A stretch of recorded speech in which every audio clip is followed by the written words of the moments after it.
One founder, John Adams, a signer of the Declaration, had suggested that our Constitution was made for a religious and moral people, wholly unsuitable for any other. However, during the decade preceding the pandemic, the churches had been in a sharp decline, falling in membership by as high as 12% over the past decade, and post-pandemic, the churches have lost even more, 6%, or half the losses that had been experienced over the prior decade, so that today, causing for some reason for boast, while for others some trepidation.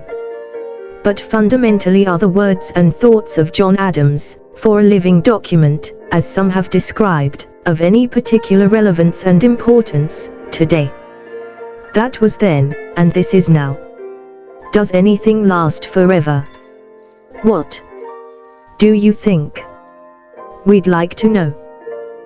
This is something about which, at least, a thinking person should dedicate some considered thought.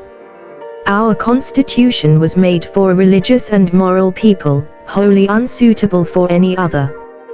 What do you think? We'd like to know.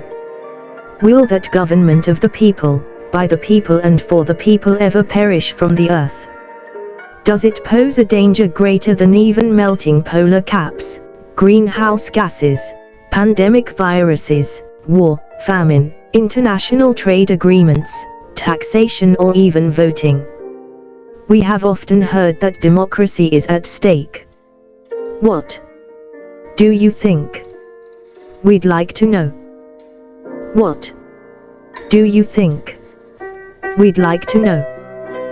But now taking the discussion to a higher level of erudition, if the source of law, or proximal origin, for those more ephemeral and transient statutory rights, subject to the whims and follies of contemporary mores and virtues, are those codifications by a legislature, or decree by an executive, on what basis are these so-called civil rights, or human rights founded upon? What is their proximal origin? It's an important question, when one considers the vulnerable state of what is merely a right created by legislation brought into existence only by the power vested in a popular elected legislature or executive power. What do you think?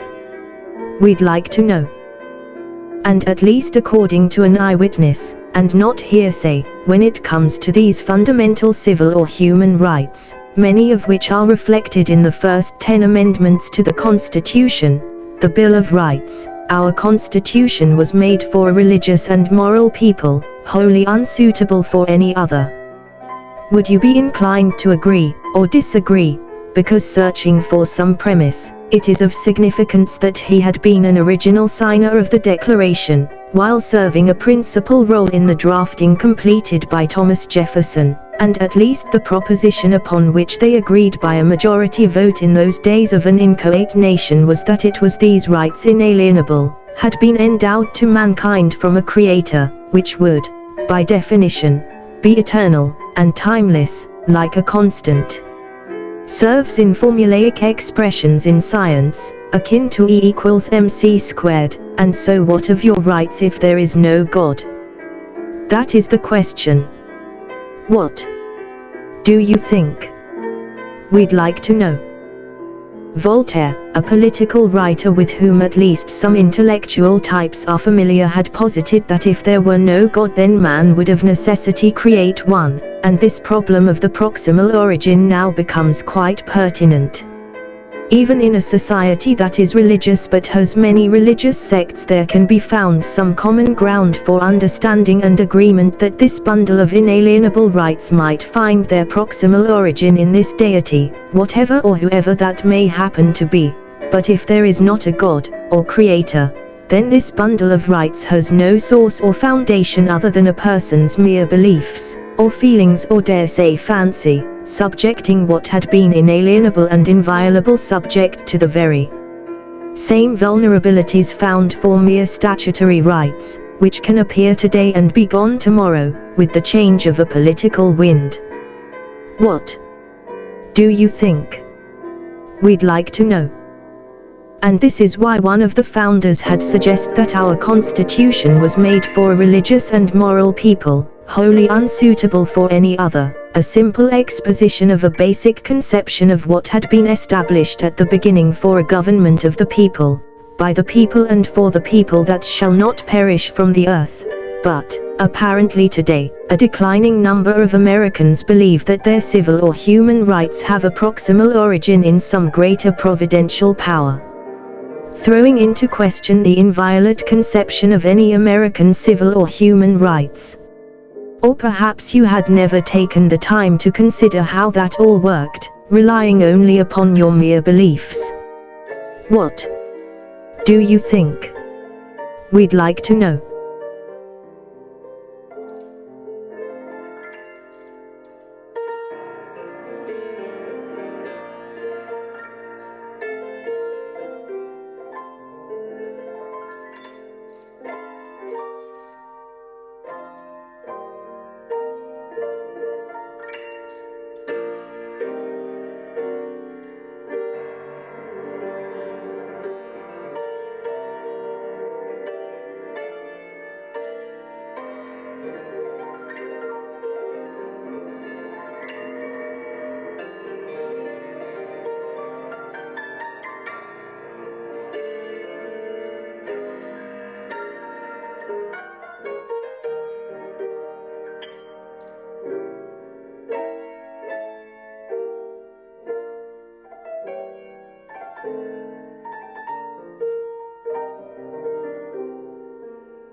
This message was approved by Major Mike Webb. Honest.